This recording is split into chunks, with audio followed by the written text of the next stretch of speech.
Nagmalampuson ang first reunion sa pamilyang Jagbil sa Barangay Payadin kini usab sila mao ang host.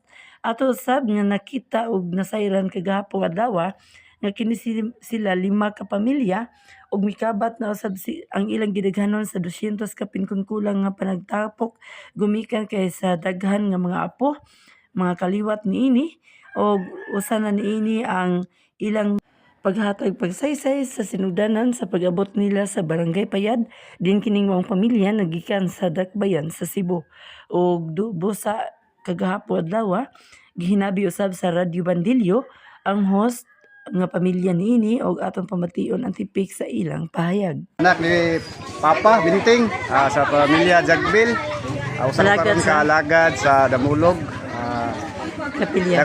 sa Kapilya amo nga Senyor San Isidro. Niabot mi kamon dire sa balay sa akong amahan tungod sa